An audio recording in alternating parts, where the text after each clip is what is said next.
당신의 마음을 소중히 여기는 안산단한 FM.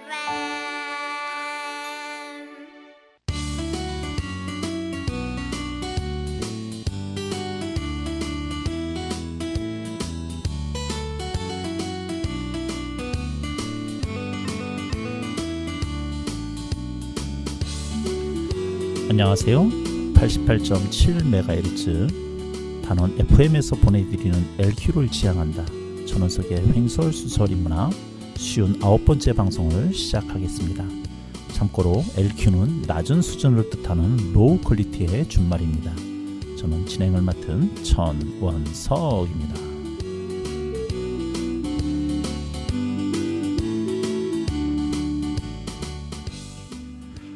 버지니아 울프는 여성이 픽션을 쓰고자 한다면 돈과 자기만의 방이 있어야 한다고 말한다.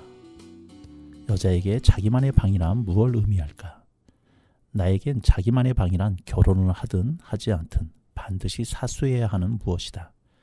그것은 실제 서재일 수도 있고 사무실의 구석진 책상 자리일 수도 있고 현재 나의 모든 것을 글이나 사진으로 남기는 블로그일 수도 있다. 또는 페미니스트 작가로 알려진 버지니아 울프가 강조했던 고정적인 소득과 독립적인 공간일 수도 있다. 방금 읽어드린 글은 조안나가 쓴 당신을 만난 다음 페이지 중에 나오는 한 구절입니다. 여자는 자기만의 방이 필요합니다. 남편과 자식이 채워줄 수 있는 것이 있고 채워줄 수 없는 것이 있습니다. 비단 여자뿐만이 아니겠지요.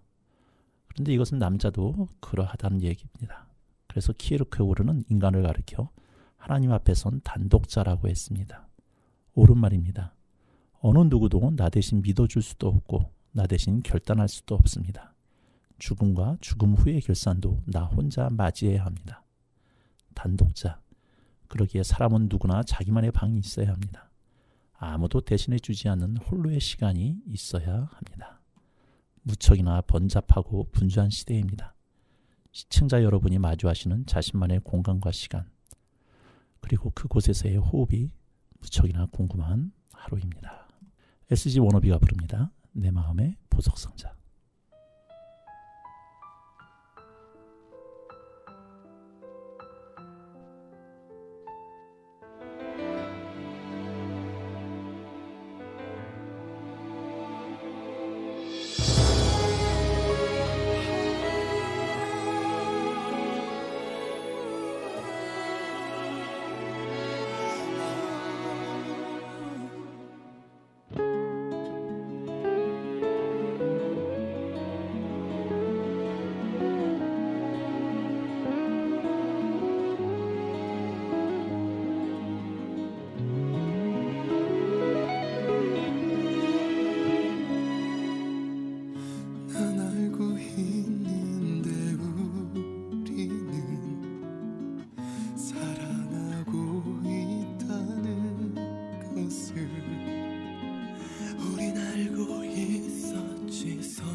빛에 타는 향기는 그리 오래 가지 않기에 덥게 빛나는 꿈을 사랑했었지. 가고 싶어 갈 수 없고 보고 싶어 볼 수 없는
순간까지 널 사랑하고 싶어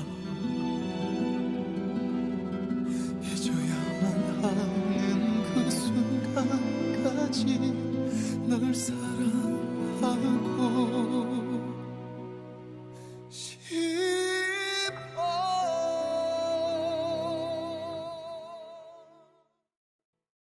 제가 인트로에서 자기만의 방에 관해 이야기를 좀 했는데 얘기를 하면서 제가 좀 버벅댔습니다.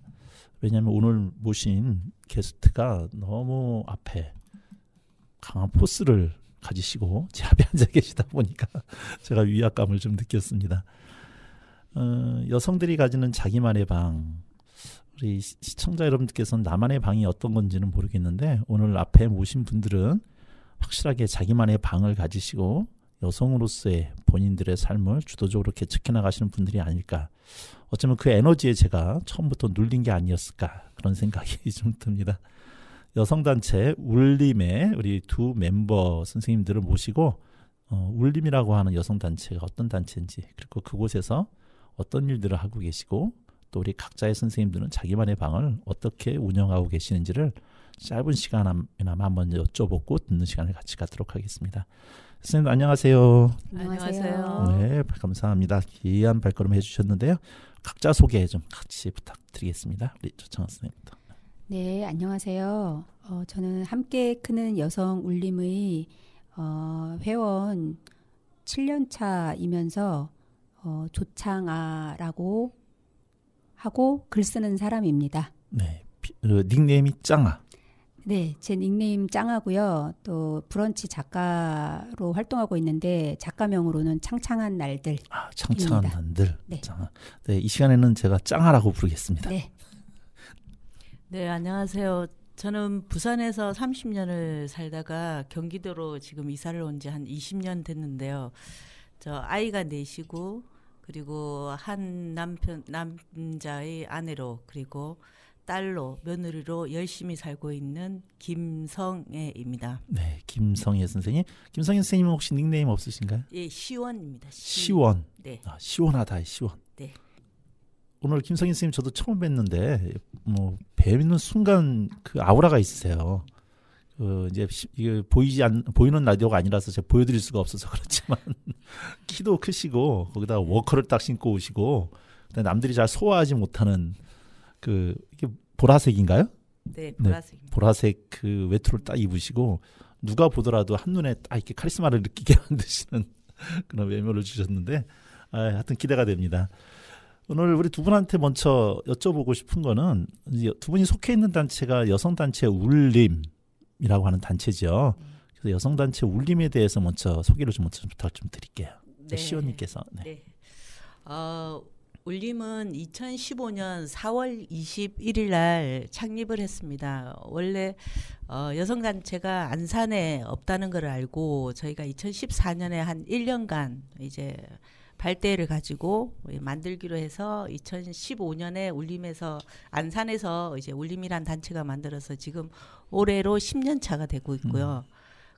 제가 이제 발기인으로서 참석해서 이제 지금 활동을 10년 차 하고 있는데 저희들이 이제 하려는 목적은 모든 영역에서 성평등한 사회를 구현하고자 생활 중심형 여성 운동을 펼쳐 나간다 이런 목표로 만든 단체입니다. 네, 여성단체고 성평등 뭐 여러 여성단체들이 있을 텐데 이미 YWCA도 있고 뭐 그 울림이 있기 전에도 여성단체들이 있었잖아요. 근데, 여성들이 만든 단체는 안산에 없어가지고 저희가 울림만 여성단체라고 알고 있습니다. 안산에 있는 단체 중에. 여성들로만 속해 있는. 그러니까 여성이 만든 여성단체, 여성을 위한 이제 성평등한 사회를 여성주의로 만들려고 하는 여성단체. 그게 울림 하나다. 예. 지금도 그런가요? 예, 그렇습니다. YWCA도 여성단체는 아니고 네.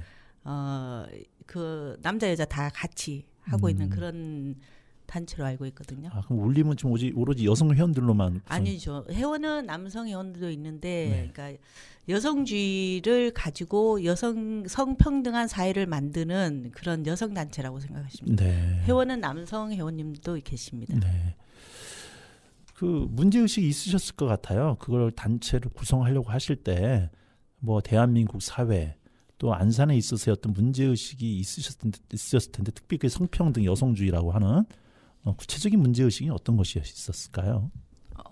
아마 여자라면 태어나는 순간부터 아마 성평등에 대한 그거는 이제 각인되어 있는데 그거를 자라면서 못 느끼고 했는데 이게 이제 페미니즘 공부를 하면서 그게 어떤 식으로 우리가 계속적으로 지속적으로 이제 받고 있는가 이게 이제 각인이 이렇게 지각이 되고 이게 이제 깨어나면서 그래서 이제 여성들이 얼마나 이제 피해자이고 가부장제의 사회에서 종속적인 그런 자리에 있는지 그런 거를 이제 각성하면서 이제 좀 더 배우고 공부하고 그리고 많은 여성들이 함께 하기를 원해서 이제 이런 단체를 만들게 됐습니다. 그럼 처음에 만드실 때의 여성주의를 다른 데서 공부를 하시다가 네네. 그거에 대한 문제의식을 깨닫게 되고 이제 만들자라고 네네. 해서 모이셨다라는 거잖아요. 네네. 그럼 여성 페미니즘이라고 하는데 네. 그러면 공부는 얼마 정도 하신 건가요? 제가 제일 처음 그 공부를 접한 거는 탁틴 네일이라는 그 단체에서 공부를 하고 그다음 여성 민우회에서 또 한 5, 6년, 7년 공부를 하고 거기에서 이제 의견이 맞는 사람들이 이제 울림이라는 단체를 안산에서 만들자 해가지고 민우회에서 나오게 됐습니다. 네. 지금 그러면은 회원들은 몇 분이나 되실까요? 지금 현재 180명. 아, 많으시네요. 네. 네. 네, 우리 짱아님은 지금 7년 차 되셨다고 하셨죠? 네. 어떤 계기로 참여하시게 됐나요? 저는 정말 우연히 참여하게 됐는데 그 세월호 이제 그 유가족들과 연대하는 그런 집회를 세월호 참사 벌어졌을 때 그때 서울로 집회를 왔다 갔다 하면서 거기서 만난 안산 몇 사람이 있었어요. 그 몇 사람이 이제 울림의 활동가들이었는데 이제 어쩌다가 제가 뭐 다른 기회로 인문학 사단법인을 하나 만들고 싶다는 갑자기 그런 생각이 2018년에 들어서 사단법인 어떻게 만들지? 이제 그거를 아름아름으로 이렇게 이제 묻다 보니까 지금 현재 울림의 대표로 있는 김혜정 대표가 당시에 사무국장이었거든요. 그 사무국장인 김혜정 대표를 찾아가게 됐어요.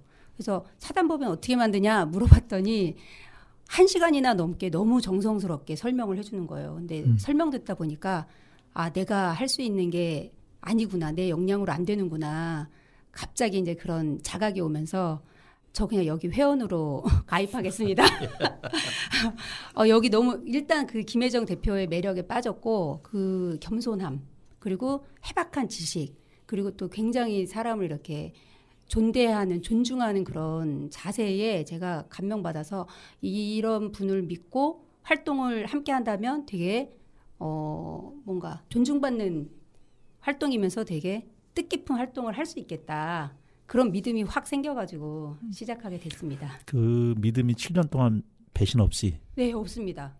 단언컨대 네. 정말 울림은 현재까지 저에게 배신감을 한 번도 주지 않았습니다. 네, 좋습니다. 자, 그러면 울림에서 어떤 활동들을 지금 하고 있는 건가요? 우리 시원님. 네. 네. 여성 인권 신장 사업과 그리고 성평등 의식 강화 교육 사업 그리고 성평등 의식 개선을 위한 여성 노동 인권 증진 사업 그리고 여성들의 다양한 사회 활동을 지원하고 그리고 여성 차별과 폭력 추방 등의 상담 사업과 그리고 지역 연대 사업을 하고 있습니다. 네, 이렇게 이제 쭉 나열을 해주셨는데 그냥 그렇게 말씀해서는 제 머릿속에서 탁 떠오르지는 않아요. 네. 뭐 구체적인 사업을 한두 개만 얘기해 주시죠. 구체적으로는 저희가 성평등 지원 사업을 그 경기도나 아니면 다른데 그 사업안을 내 가지고 지원금을 받아서 회원들에게 교육을 하는 공모 사업 비슷한 거. 공모 사업을 많이 하고 있습니다. 근데 이런 사업보다는 저희가 회원들을 위해서 많이 지금 회원들 간에 하는 게 소모임을 많이 하고 있거든요. 그래서 저희는 울림에는 소모임이 한 13개가 있어요. 그래서 소모임 위주로 회원들이 단합과 그리고 결속력을 가지고 꾸준히 활동을 하면서 이제 우리 울림 회원으로서의 어떤 자긍심을 가지고 있거든요.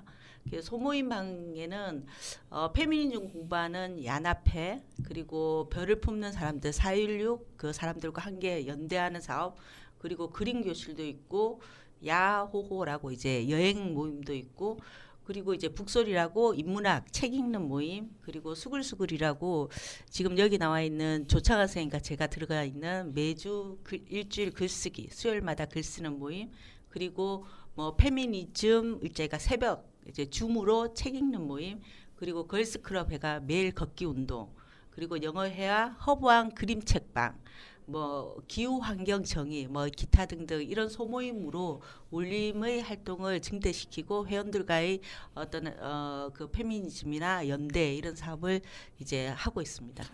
그러니까 원래는 사단 법인으로 모여서 네. 공모 사업 위주로 진행을 좀 하게 하시다가 회원들이 늘어나면서 회원들 자체적으로 소모임들이 조직이 되고, 네. 그래서 지금 회원들 자체 모임 플러스 이제 공모 사업 네, 따와서 공모 사업 따와서 교육하고 하고, 네. 행정하고. 거기에다가 저희가 또 안산 연대 단체와 또 연대 사업도 많이 하고 있거든요. 그 저희가 뭐 같이 하고 있는 연대 단체로는 뭐 후쿠시마 방사성 오염, 뭐 그리고 4.16 안산 시민연대와도 같이 하고 있고, 기후 위기 안산 비상행동이랑도 같이 하고 있습니다. 그리고 뭐 안산 여성 포럼에서는 이번에 저희가 상까지 받았거든요. 울림 단체로서. 그리고 한국 와이프 안산 시민행동도 같이 하고 있고, 그리고 또 38 여성 대회도 우리가 하고, 기후정의 행진도 우리가 참여하고, 그리고 지자체 주요 사업 공동 대응 이런 데도 많이 참여하면서 지역과의 연대 사업도 저희가 꾸준히 추진하고 있습니다. 다양한 곳에서 다양한 목소리를 내시는데, 네. 이제 저같이 아주 평범한 남자가 보기에 그런 곳에 참여하는 여성분들은 셀 거다. 네, 저희 남편도 제가 여기 이사로 있기 때문에 명함을 받았습니다. 네. 그래서 이제 제가 저 차 앞에 전화번호를 개인 이렇게 메모지로 이렇게 적어놨거든요. 그게 남편이 그러더라고. 그거를 떼고 제 명함을 붙이라 그러더라고요. 그러면 남자들이 제 명함을 여성단체 여자 명함을 보면 전화를 함부로 하지 않을 것이다. 그래서 제가 그 앞에다가 제가 제 명함을 붙여놨거든요. 그러니까 모든 남자들이 여성단체에 있는 여자들은 좀 셀 거다, 강할 거다, 막 그런 인상들을 가지고 계신가 봐요. 근데 저는 제가 아주 여성스럽고 좀 부드러운 여자라고 생각하는데 예, 그런 오해들을 하시는 것 같습니다. 네.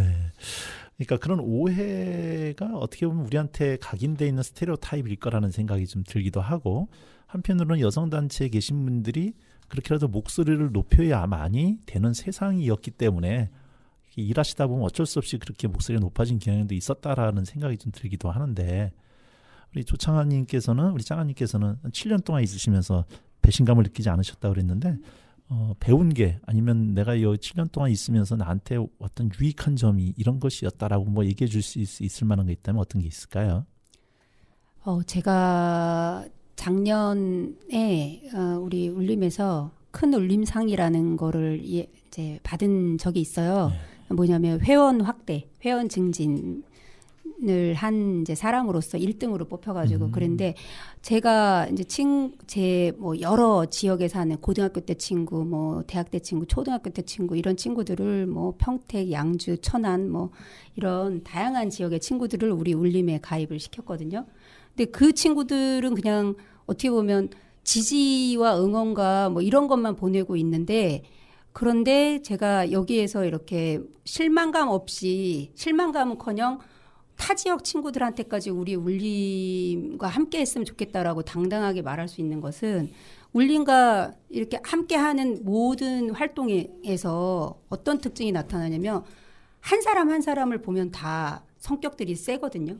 근데 이 사람들이 울림에 예를 들어 정기총회로 모이고 체육대회로 모이고 또 뭐 그 외에 어떤 타이틀을 갖고 이벤트를 했을 때 사람들이 모이면 다 스며드는 거예요. 그래서 단체가 수십 명이 모여서 그 행사를 해도 모난 사람 하나 없이 서로가 서로에게 자기의 그 도울 수 있는 것들을 최대한 주면서도 튀는 사람 없이 하나의 행사가 너무 행복하게 마무리가 되는 거예요. 그걸 여러 번 경험하다 보니까 이제 누구한테건 자신 있게 우리 울림과 함께하자 이런 말을 할 수가 있게 됐습니다. 네.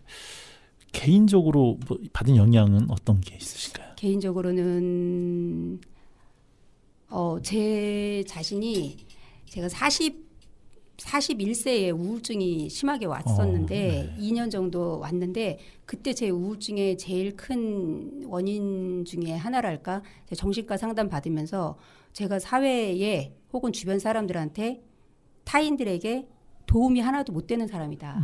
그리고 나 스스로 행복하지 않다. 이런 생각들이었거든요. 그래서 우울감이 되게 2년 동안 깊었어요. 근데 이 울림 활동을 하면서부터는 이제 60대 언니들도 있고 막 40대 동생들도 있고 이렇거든요. 근데 이제 사는 게 더불어 살면 행복할 수 있구나. 그리고 저 사람이 어떤 길을 또 만들어주는 거에서 길이 또 생기는 거를 제가 제 눈으로 확인을 하면서 나만을 위한 삶이 아니라 다른 사람과 더불어 살 수 있는 길을 만드는 사람들이 있는 곳이구나. 그러니까 제 삶이 바뀌는 거예요. 삶에 대한 태도가. 네. 그래서 제 글도 되게 저도 몇 년 글을 써왔는데 글도 밝아지고 미래지향적 감히 그렇게 말해보고 싶습니다. 네. 네. 말씀하시면서도 그 자부심이 뚝뚝 떨어지는 게 느껴지는데요. 아니 처음에 발기하셨던 우리 시연님께서는 이런 이제 창하님이라든가 또 이렇게 울림에 와가지고 긍정적인 영향을 받아서 변해가는 분들을 보면서 느끼는 발기자로서의 어떤 또 자부심이랄까 감동이랄까 뭐 이런 게 있으실 것 같아요. 자부심이랄까. 일단 저부터도 많이 자신감이 그러니까 10년간 활동하면서 나부터도 많이 발전한 것 같아요. 그리고 저는 이제 아들 둘, 딸 둘, 애가 4명이거든요. 특히 제가 이 활동을 하면서 더 당당한 엄마가 된 것 같고, 그리고 남편도 꾸준히 활동하는 내 모습을 보고 좀 더 나를 인정해주고, 그래서 이제 더 가정주부이지만 더 이제 행복한 여자로서 내 삶을 사는 여자로서 더 인정받는 것 같고, 그리고 처음에 이제 모였던 사람들이 지금까지 이제 꾸준히 저희는 가고 있거든요. 그러니까 특별한 일 없으면 이제 탈퇴는 없고 이제 계속 함께 가면서 참여를 했다가 조금 뜸했다가 계속했다고 하는데 그분들이 이제는 진짜 같은 가족이 된 기분이에요. 이제는 끝까지 함께 가겠구나라는 그런 느낌을 만들어가는 것 같아요. 우리가 한 10년 지나니까 이제 같이 가야지. 우리 이제 같이 늙어가야 된다. 같은 돌봄을 이제 서로 의지하자. 이런 느낌을 가질 수 있는 그런 가족이 되는 것 같습니다. 네. 회원 180여 명 중에 나이 연령대 폭이 어떻게 되시나요? 평균 50대인 것 같습니다. 평균 50대. 예. 가장 나이 어리신 분 연배가? 젊은 사람도 있습니다. 30대 있습니다. 30대부터 예. 뭐 60, 70대까지 계시고. 예, 성비는 어떻게 되시나요? 10%가 남자, 그럼 90%가 여자. 남자가 들어가면 좀 사랑받을 수 있는. 예, 제가 그래서 저희가 소모임 위주로 네. 회원들이 이렇게 유지된다고 했잖아요. 그래서 이번에 남자분들이 많이 들어오셔서 남자분들도 어떤 이런 페미니즘이나 우리 이런 거에 여성주의 이런데 거부감 없이 이렇게 같이 함께 할 수 있는 그런 소모임이 필요하다 싶어서 이번에 환경기후정의라는 어떤 소모임을 만들어서 이제 남자분 회원님들도 같이 이제 동참해서 이제 할 수 있는 그런 소모임을 만들어서 같이 활동하려고 하고 있습니다. 네. 뭐 늦게 들어오더라도 이렇게 금방 어울릴 수 있는 거죠. 네, 들어오세요. 네. 예, 만약에 저 같은 사람이 들어간다. 네. 그러면은 뭐 자격 조건이나 뭐 이렇게 어떻게 될까요? 자격 조건은 한 달에 월 10,000원 이상만 내실 수 있으면 되고요. 오시면 아마 점점 변해가실 겁니다.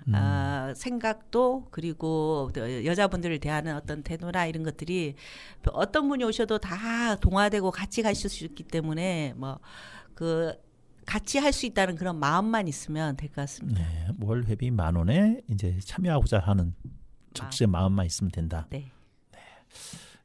방송 들으시면서 혹시 울림에 대한 관심이 있으신 분들은 연락을 주시면 되지 않을까 싶습니다. 이 방송이 올라가는 하단에다가 울림에 그 가입 뭐 블로그나 따로 있나요? 네, 있습니다. 네, 그럼 주소를 이렇게 링크를 좀 걸어드릴 테니까 관심 있으신 분들은 들어가셔서 검색해 보시고 참여 신청해 주시면 되지 않을까 싶습니다. 네, 우리 말씀 잠깐 울림에 대해서 나눴는데요. 우리 노래 한 곡 좀 듣고 이야기를 이어가도록 하겠습니다. 제가 오실 때마다 노래를 부탁을 좀 드렸는데 우리 짱아님께서 내일이 찾아오면 오장박의 이 노래를 골라주셨어요. 오장박이라고 하는 게 오석준, 장필순, 박정훈 세 사람의 앞에 성을 따서 오장박이라고 하죠. 왜 이 노래를 고르셨을까요?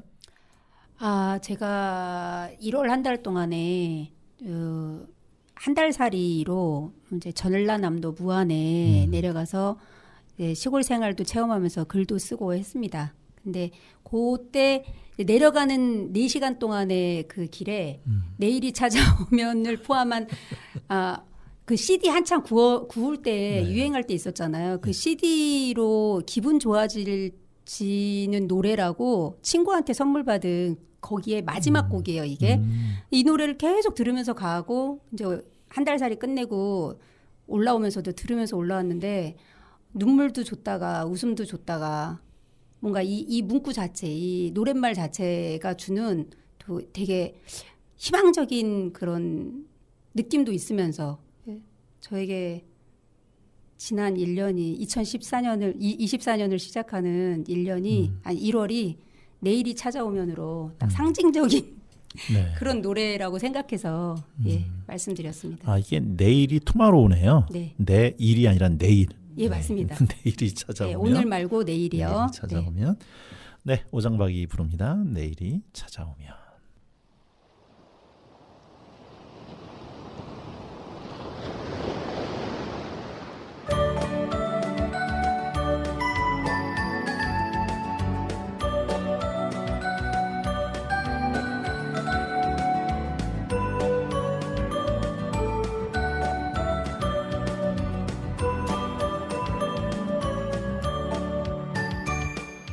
푸른 바다 저 멀리서 나를 부르는 파도처럼 밀려오는 너의 모습이 메마른 나의 마음속에 살며시 다가오면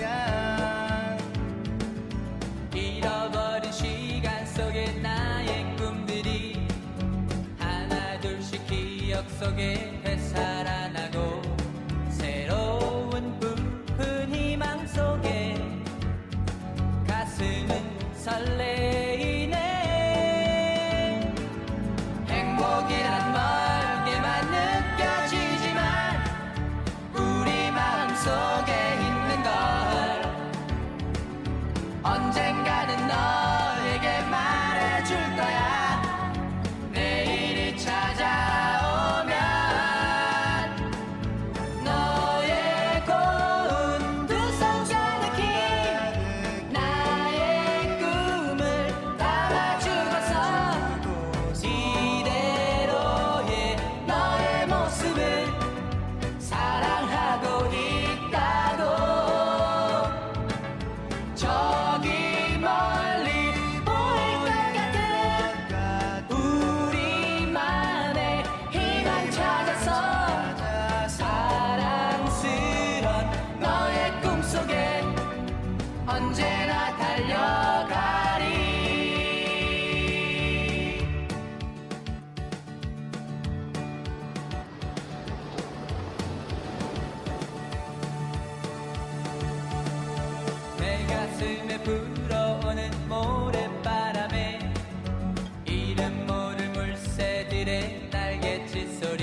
네, 오장박이 불렀습니다. 내일이 찾아오며. 자, 우리 인트로 때 한번 제가 했던 이야기를 좀 가지고 이야기를 여쭤보려고 그럽니다. 우리 선생님들 특히 우리 시원님께서는 자식이 4분이시면 네. 그 뭐 바깥 선생님 챙기는 것도 그렇고 아이들 양육 때문에 내 시간이란 게 없었을 것 같아요. 네. 그런데 지금 자녀분 제일 큰 자녀분이 몇 살인가요? 올해 25. 그럼 10년 전이면 15이었을 거고 네. 줄줄이 그 밑으로 아이들 한참 엄마 손이 가야 될 때였는데 가정 아이들 그 뒷바라지하기도 힘들었을 텐데 이것까지 시간을 뺏기셨다면 그 아이들 집안에서 불만은 없었나요? 제가 아이들 뒷바라지를 놨습니다. 그러니까 애들이 불만이 없어졌어요.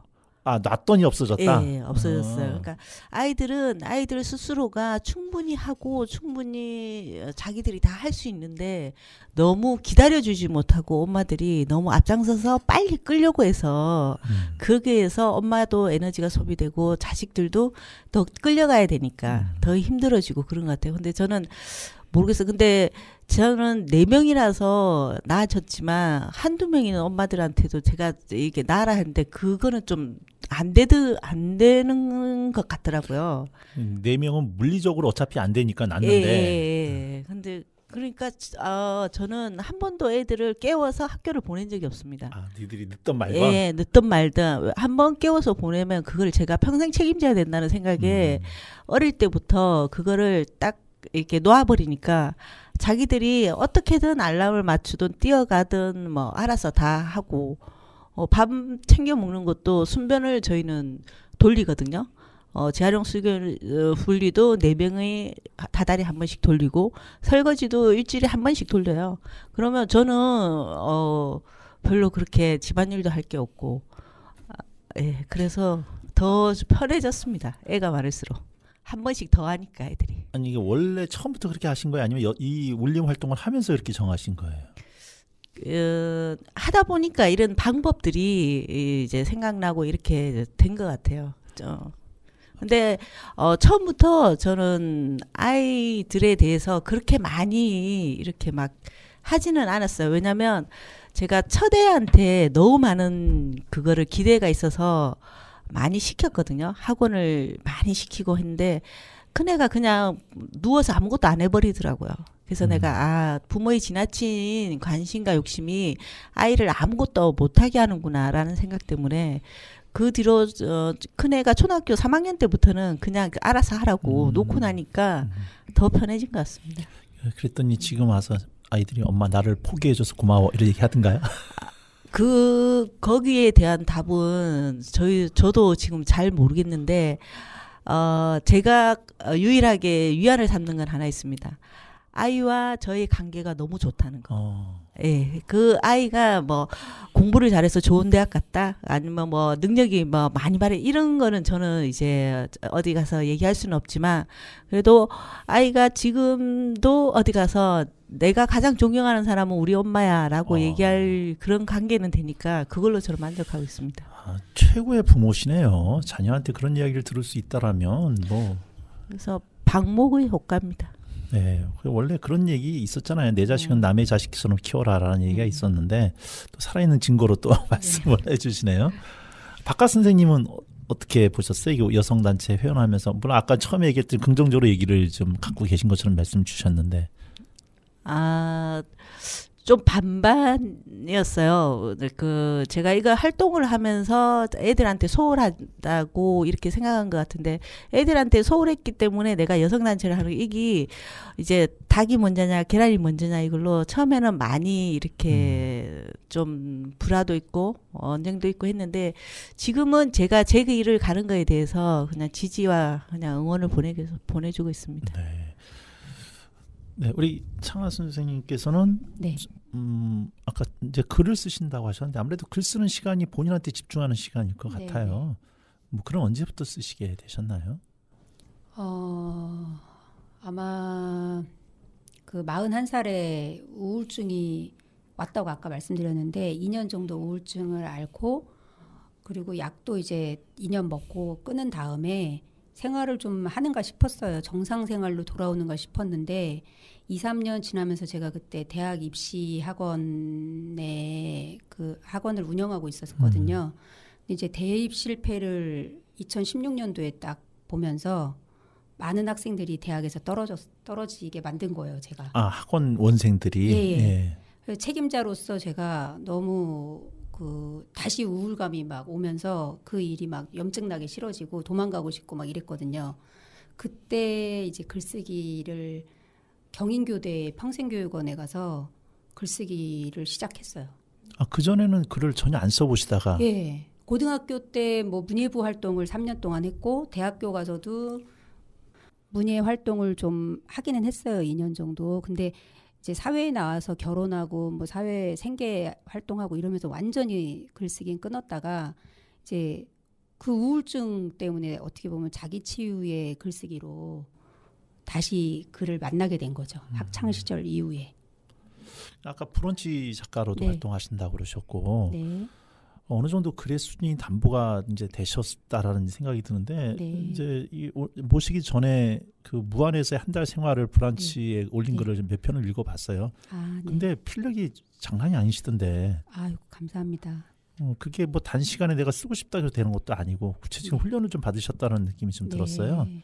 그러니까 뭐 평생교육원에서 받고 또 어떤 과정을 거치셨나요? 그러면서 제가 제 안에 막 쓰고 싶은 이야기들이 많은데 뭐 소설을 써야 될지 수필을 써야 될지 막 모든 게 막연했어요. 그러고 있는데 제가 막 검색을 해서 안산에서 글쓰기 모임을 찾아봐도 없는 거예요. 그러다가 우연히 만난 게 이제 소설 탄생이라는 동호회였고 그 동호회에 연락을 해서 거기서 2년 정도 활동을 하면서 소설 쓰는 기법을 배웠어요. 거기는 소설을 2주에 한 번씩 써서 내면은 합평을 하는 그런 모임이었거든요. 그래서 그거에서 2년을 하면서 활동을 하다가 좀 더 배우고 싶어서 서울에 또 창작교실, 소설 창작교실을 또 어떤 작가님, 하성란이라는 작가님을 직접 또 찾아가서 거기 가서 창작교실에서 또 2년을 또 배우고 그러다가 그것도 모자라서 대학원까지 문예창작학과를 이제 들어가서 공부를 하고 졸업은 못했고요. 수료까지만 4학기 공부까지만 겨우 끝내고 네 그런 끝낸 상태입니다. 아니 뭐 글 쓰는 분이 학기가 뭐 그렇게 크게 중요할까 싶습니다만 네. 아니, 원래 성격이 이렇게 적극적이세요? 예, 제가 ENFP ENFP라서 그런지 모르겠는데 뭔가를 해야 되겠다 그러면 일단 찾아보고 찾아서 이게 그나마 지금으로서 최선이겠다. 그러면 일단 덤빈다. 네, 그렇게 인생을 살아온 것 같습니다. 아니 아까 처음에 사단법인 만들어야겠다. 그래서 네. 뭐 바로 검색하고 찾아뵙고 네. 글 써야겠다. 도전하고. 네. 그다음에 이제 사전에 나눴던 얘기인데 연극해보고 싶다. 네. 그래서 연극단체를 찾아가고. 네. 아, 보통 그 적극적인 성격이 아니면 쉽지가 않은데요. 네. 네. 그래서 여기 울림에서 수글수글이라고 하는 네. 분들 오셨고, 그러면 우리 시원님께서 지금 글쓰기 모임 하고 계신다 그랬잖아요. 예, 저는 수글수글 요번에 한 1년 됐습니다. 글을 쓰자 하고 이제 펜을 든 지가 딱 1년 돼서 네. 아직 저의 글은 그냥 일기 수준입니다. 어떠세요? 글 1년 동안 써보시니까 꾸준히 쓰셨을 거 아니에요? 약간 내 안에 쌓여 있는 어떤 배설물을 토해내는 듯한 그런 느낌이 들고 또 내가 정리되지 않은 그런 것들이 약간 정리되는 기분. 그래서 글을 쓴다는 게 곧 나와의 다시 한번 마주할 수 있는 그런 기회라서 저는 좋은 시간이라고 생각합니다. 네. 그러면 두 분도 공통적으로 나만의 시간, 나만의 방이라고 하는 것이 글 쓰는 시간들로 좀 채워지시는 것 같고, 그 외에 내가 여성으로서, 나의 단독자로서, 나의 개인으로서 나는 내 삶을 이렇게 좀 나만의 주도적인 시간을 가지고 있어. 이런 행동을 하고 있고, 아니 이런 것이 내가 살아있다고 느끼고 있어라고 하는 어떤 그런 구체적인 뭐 행동이나 공간이나 이런 게 따로 있으실까요? 우리 시연님 같은 경우는? 저는 꾸준히 제 취미 생활을 뭐 운동 그런 걸 열심히 하고 있는데 저는 앞으로 제가 이제 꿈꾸는 그런 세상을 만들기 위해서 여성 연대 돌봄에 대한 그거를 조금 고민하고 있습니다. 그래서 우리가 같이 늙어가야 되는데 모든 돌봄이 여성들에게만 몰려 있잖아요. 그래서 그거를 여성들에게 몰려 있는 이걸 사회적으로 조금 이렇게 분배시키고 그리고 나이 들고 병들어도 이게 잘못된 게 아니고 이게 잘못이 아닌 우리가 같이 가지고 가야 될 어떤 그런 거라는 거를 인지하고 여성들이 같이 힘을 합쳐서 어떤 연대를 만들어서 이제 힘을 나눌 수 있는 그런 거를 해보고 싶다는 그런 생각으로 조금 여성 연대에 대한 어떤 그런 사업 방향을 약간 생각 중에 있습니다. 이제 그런 것들을 생각하고 그런 모임을 활동하고 이렇게 사람 만나고 하는 것들이 이제 본인이 살아가시는 어떤 삶의 목적이기도 하고 그 힘을 얻으신다는 얘기 같은데요. 네. 지금 두 가지 말씀 키워드가 제가 다가왔어요. 하나는 늙음에 대한 긍정, 네. 그리고 그런 것들이 여성한테 주어진 돌봄의 온전한 책임을 사회적인 시스템을 통해서 나눠서 같이 하고 싶다라고 하는 네. 것들. 네, 맞습니다. 네. 뭐 그런 것들을 이렇게 여성분들하고 나누실 때 이렇게 뭐라 그럴까요? 호응이 바로바로 오나요? 여자분들은 반응이 너무 좋습니다. 왜냐하면 치매 걸린 뭐 어머니들 그리고 주위에 어디 누구 아프시면 오로지 여자들이 많이 그거를 주관적으로 해야 되거든요. 근데 거기에 대해서 나뿐만이 아니고 모든 여자들이 동감을 너무 많이 하기 때문에 여기에 대한 여자들의 어떤 생각은 남자들의 생각 의식보다는 한 곱하기 2 이상은 된다고 생각합니다. 네, 될 겁니다. 그 여성단체 활동하시다 보면 같은 여성인데도 불구하고 이게 이제 이게 구체적으로 남과 여를 나누는 건 아니지만 여하가 여성이 약자였고 남성이 우월적인 위치 속에서 그래서 상대적으로 이렇게 좀 대립하는 면이 좀 있었다라는 생각이 좀 들어요. 극단적으로 나타낸 게 뭐 이제 20대 한남대 뭐 메가린이 이렇게 구분되기도 했었지만 반면에 여성이 여성을 봤을 때 이거는 같은 여성이 보기에도 그냥 우리 여성으로서 고쳐야 되는 거 아니냐? 의식에 좀 이렇게 우리 의식을 떨쳐버려야 되는 게 아니냐? 뭐 이런 것을 여성 입장에서 얘기해 주신다면 어떤 게 있으실까요? 저는 그것까지도 이해를 지금은 하고 있거든요. 근데 제가 젊었을 때는 이해를 못했던 것 중에 하나가 내 가족만, 내 그것만 이렇게 딱 생각하는 그 좁은 생각이 내 가족이 잘 살려면 이 사회가 잘 살아야 되는데 왜 내 가족만을 보고 이 전체적인 사회를 못 보지 하는 그런 안타까움이 조금 있었는데 이제 점점 가족에서 좀 사회로 좀 시선을 좀 확장되었으면 하는 그런 바람이 있었습니다. 네. 예. 우리 장아님께서는 어떻게 글 쓰는 거 말고 또 다른 활동이 좀 있으실까요? 아까 연극 말씀드렸는데 이제 연극을 올해 시작을 하게 됐고요. 네, 연극 극단 안산에서 활동하는 극단에서 아직 극단 이름은 지금은 말씀 못 드리겠고 첫 모임을 아직 못 가서요. 근데 저를 이제 채용해 주시겠다 이제 이런 상태고요. 연극 활동을 올해 좀 해보고 싶고 그리고 울림 안에서 또 소모임으로 우쿨렐레 모임을 또 얼마 전에 이제 다른 분께서 만들어서 거기도 가입해서 매일매일 연습하고 인증 올리고 뭐 그런 거 하고 있습니다. 아니 이렇게 좋게 보면 나에 대한 내 속에 있는 것들을 끄집어내서 뭔가 나를 객관화시키고 표현하는 것에 대한 갈증, 열망이라고 할 수도 있지만 또 한편으로는 그런 것들이 글쓰기와 연극으로 드러나잖아요. 하지만 또 한편으로는 외부의 시선에 대한 드러나는 그런 것들을 내가 즐기는 그런 성향 아주 심하게 가면 이제 그게 관종이라고 하죠. 그러니까 그런 성향도 있으신 건지 어떤지. 굉장히 그런 성향 많은 것 같습니다. 그래서 무대 위에 올라서고 싶습니다. 근데 무대 공포증이 있을 것 같아요. 대학 때도 무대에 오른 적이 있었어요. 네. 노래패에 몇 달 동안 또 있었어가지고 뮤지컬 공연도 한 적도 있고 이랬는데 엄청 지금도 말하면서 제 목소리 떨리는 게 느껴지거든요. 떨리고 막 이러는데도 근데도 무대에 오르고 싶어요. 참 특이하시네요. 그래서 유재석도 무대 공포증 심하대요. 네. 네. 아니 그만큼 이렇게 나의 내면에 네. 끄집어내지 못하고 억압돼 있던 게 꽤 있으셨나요? 그게 억압된 자들만 관종일까요? 어, 원래 성향상 이렇게 그 뭐 사주 뭐 이런 것도 보면 저더러 무지개 사주라고 위에 떠야 된다고 네. 예전에 어떤 한의사 선생님이 말씀해 주시더라고요. 그런 게 아닌가? 이게 뭐 관종이라고 하는 게 이렇게 별로 우리나라에서는 좋은 어감으로 들려오진 않지만 한편으로는 누구나 다 가지고 있는 것이기도 하고 또 필요하죠. 우리가 살아갈 때. 또 그런 면에서 어떻게 보면 여성들은 늘 남성보다는 뒤에서 참고 대바라지지 않아야 되고 어떤 이렇게 사회적으로 아주 어떤 압력 속에서 이게 갖고 있었던 것들이 자기도 모르게 이렇게 눌려지는 성향들이 좀 그동안 있어 왔는데 그런 것들을 자연스럽게 글쓰기나 연극으로 풀어낸다라고 하는 것은 참 바람직하고 권장해야 될 일이 아닌가.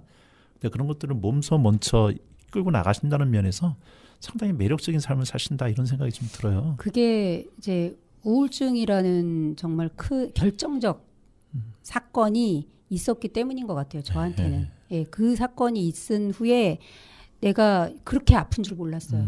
온몸이 아파서 온 병원을 다 가도 해결을 못했는데 정신과를 가서 통증이 가라앉은 거예요. 네.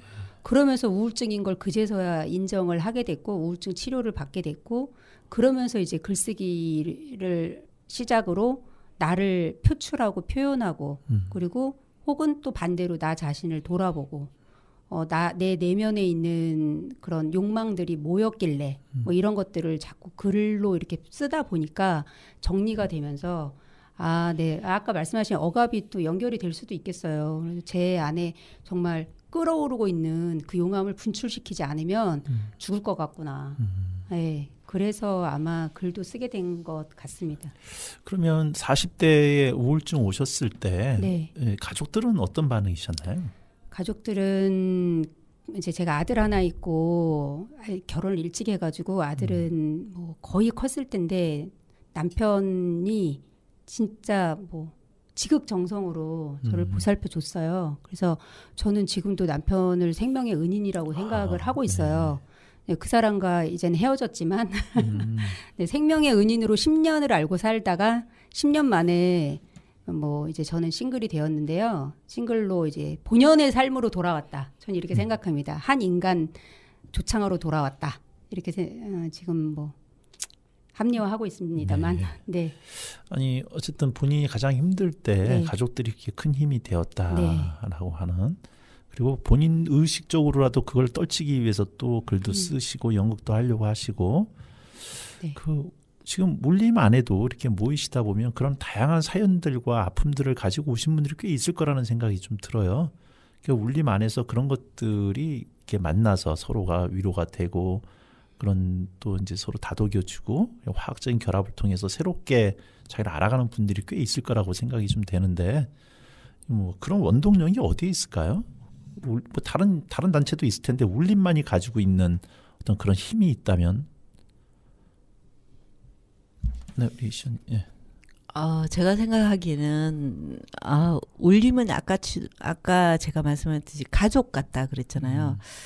우리 지금 계신 김혜정 대표님부터 시작해서 사람들이 다 이렇게 겸손 밑바닥에 다 장착이 돼 계세요. 그래서 누가 어떤 분이 오셔도 그걸 다 수용하고 받아들이는 그런 자세들이 이제 기본적으로 이제 다 있는 것 같아요. 그래서 그렇게 어떤 그 자기의 그렇게 와도 그냥 편안하게 그 동네 안방 할머니 사랑채 왔다는 어떤 그런 느낌을 주고 그래서 거기에서 자기의 얘기를 편안하게 할 수 있고 또 얘기를 함으로써 또 많은 치유가 되고 이 어디든 한 곳이라도 자기 얘기를 할 수 있다는 곳이 여자들한테는 가장 큰 힘이 되거든요. 그래서 울림은 아마 그런 이야기를 나눌 수 있는 어떤 안방 같은 그런 존재로 자리하고 있는 것 같습니다. 사무실이 어디에 있습니까? 예, 단원구에 있습니다. 저희 주소를 불러드릴까요? 네네. 주소가 없네요. 대략 우선 위치는 어느 쪽이죠? 예, 단원구. 그러니까 단원구 727-1번인가? 뭐 시청을 기준으로 그 따진다면 NC 백화점 네네. 그 뒤편 골목에 있어요. 아, NC백화점 뒤쪽에. 네. 네. 그럼 그 회원들이 뭐 회비 10,000원씩 내는 걸로 해서는 그냥 단체 친목 모임 정도로밖에 운영이 안 될 것 같은데 사무실 비용이면 이런 비용들은 어떻게 시전을 하시죠? 저희가 사업을 많이 하고 있습니다. 공모 사업을 많이 하고 네. 있고, 그리고 우리 회원들 중에 재능이 있으신 분이 많아요. 그래서 재능 기부로 많이 또 사업을 하고 있고, 그리고 능력 있는 분들이 또 많으세요. 그래서 그 자기의 능력을 또 기부도 많이 해주시고, 그리고 저희가 또 이제 자랑하고 싶은 게 뭐냐면, 저희가 재정 사업이라 해가지고 울림 회원들한테 그 반찬을 만들어 판다든지, 네, 그리고 작은 음식점을 이제 작년에 이제 했는데, 그런 음식점도 하고, 그리고 뭐 물품 같은 거, 뭐 만두나 어깨팩, 뭐 팥팩, 뭐 안대, 비누, 수제 비누, 뭐 이런 거를 만들어서 또 재정 사업을 하면서 그 재정에 많은 보탬을 되고 있습니다. 그게 다른 단체랑 비교해서 어떤 여성들만이 모인 모임의 장점일 수 있겠다는 생각이 갑자기 드네요. 네. 많은 단체들이 항상 재정이 모자라 가지고 참 힘들어 하는데 자생적으로 그런 것들을 만들어서 재정을 충당하시기도 하고. 네. 올림 제가 겉에서 이름만 들어봤었는데 욕심이 나네요, 단체가. 네. 알겠습니다. 한번 검토를 해보겠습니다. 네. 함께해요. 네. 자, 우리 두 분 24년도 우리 울림의 전체 24년도에 어떤 주안점이 있으실까요? 금년에 24년도에는 울림에서 이런 것들이 중점으로 하겠다라고 하는 것과 함께 개인적인 뭐 목표가 좀 있으시면 계획 있으시면 같이 좀 나눠주셨으면 좋겠습니다. 우리 조창원 선생님. 이제 우리 울림 창립이 내년이면 10주년. 네, 내년이면 10주년이에요. 그래서 내년 10주년에 좀 크게 자축 행사도 할 예정이고 해서 올해는 약간 웅크린, 예, 그걸 준비하는 준비하는 기간으로. 네. 그러면서 회원들을 조금 더 이제 확대해 나가는 그런 좀 작은 목표, 공식적으로는 그런 작은 목표라고 말씀드릴 수 있고, 저 자신은 그동안에 제가 이제 불러드렸던 친구들만, 전국구 불러드렸던 친구들만, 정말 15명 이상 되는 것 같은데, 그 친구들이 울림에, 먼 데서도 울림에 어떤 소속감을 느낄 수 있도록, 하려면은 그 친구들을 온라인이든 오프라인이든 어떤 식으로 합류시키면 좋을까? 그게 또 제 고민이고요. 네. 중간자로서의 고민이고요. 매개자로서의 고민이고, 저 자신은 뭐 이제 울림 행사 있으면은 적극적으로 나서서 도움이 될 수 있는 그런 정도. 네. 네. 아니 또 글 쓰시는 분이니까 뭐 책을 내시겠다든가 뭐 그런 계획 별도의 개인 계획은 없어요. 네네. 저 올해 이제 브런치 그 시골살이 한 달을 한 덕분에 회원이 막 갑자기 구독자가 막 제가 3년 동안 100명이 안 됐던 구독자가 일주일 사이에 150명 가까이 늘었어요. 구독자 분들께서. 그래서 시골살이 그 글로 좀 연재를 브런치 안에서 계속 했는데요.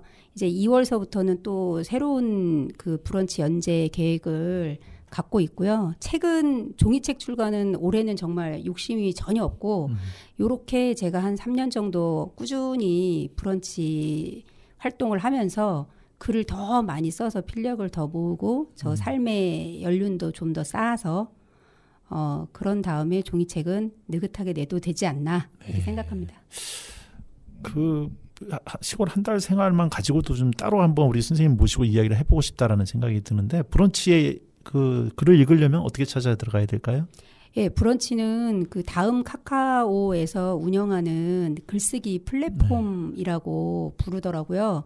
그래서 글쓰기 공간을 만들어 놓은 건데 이제 다음이나 네이버에서 브런치 스토리 이렇게 이제 검색을 하시면 이제 그 페이지로 들어갈 수 있고 카카오톡 그 계정에 있는 모든 사람은 다 들어가서 로그인해서 구독 신청도 하고 글도 볼 수 있고 할 수 있습니다. 거기서 선생님 글을 보려면. 네, 그러면 창창한 날들. 창창한 날들. 예, 네, 그게 저의 작가명입니다. 네, 가서 한번 꼭 좀 읽어보시기 바랍니다. 감사합니다. 네, 우리 시연님 어떤 금년 계획, 개인의 계획이 있다면 어떤 게 있으실까요? 네, 저는 지금 글쓰기를 시작한 지 1년 딱 됐거든요. 그래서 이제 개인적으로 제 올해 목표는 단편 3편을 완성하기입니다. 와, 소설. 네, 소설로 한번 3편을 완성해 보려고 지금 목표를 세우고 있습니다. 안에서 이야기들이 막 들끓고 있는 모양이군요. 네, 아니, 어떻게든 한번 완성이 제일 중요한 것 같더라고요. 네. 이게 하고 싶은 얘기가 많아도 완성이 없으면 이게 끝이 휘지부지 돼서 이제 어떻게든 완성 3편, 이게 제 올해의 목표입니다. 네. 아주 멋있네요, 선생님들. 예. 아니 갑자기 우리 선생님 말씀 듣다 보니까 제가 약간 뭐라 그럴까요, 말문이 좀 막혔어요. 이게 같은 연배를 살아가는데 우리 선생님들은 하루하루를 이렇게 멋있게 공동체도 생각하시면서 또 개인의 삶을 뚜벅뚜벅 걸어가시는 모습들이 정말 멋있다, 이런 생각이 좀 듭니다. 감사합니다.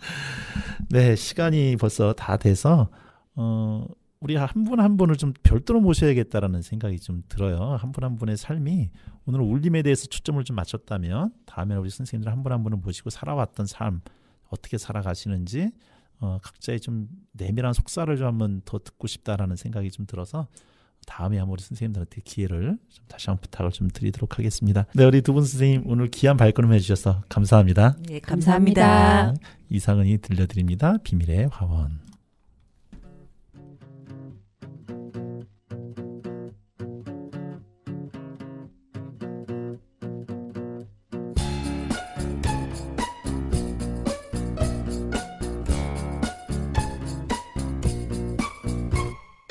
바람을 타고 날아오르는 새들은 걱정 없이 아름다운 태양 속으로 음표가 되어 나네.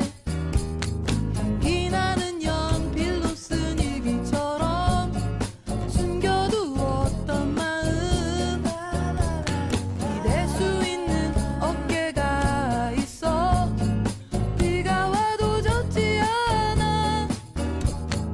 어제의 일들은 잊어 누구나 조금씩은 틀려. 완벽한 사람은 없어.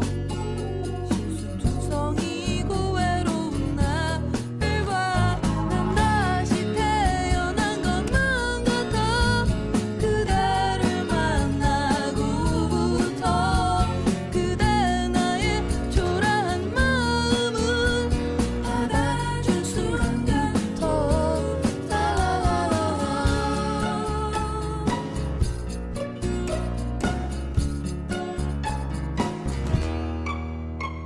하루하루 조금씩 나아질 거야.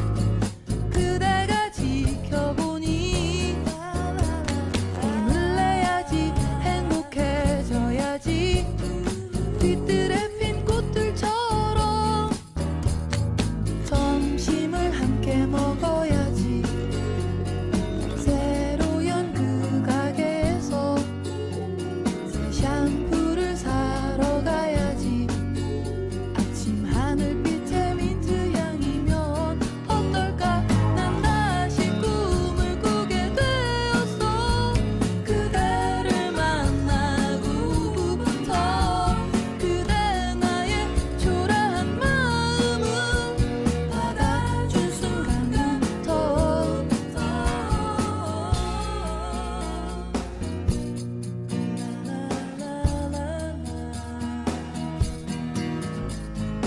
월요일도 화요일도 봄에도 겨울에도 해가 질 무렵에도 비둘기를 아는 아이같이 행복해져 나를 위해서.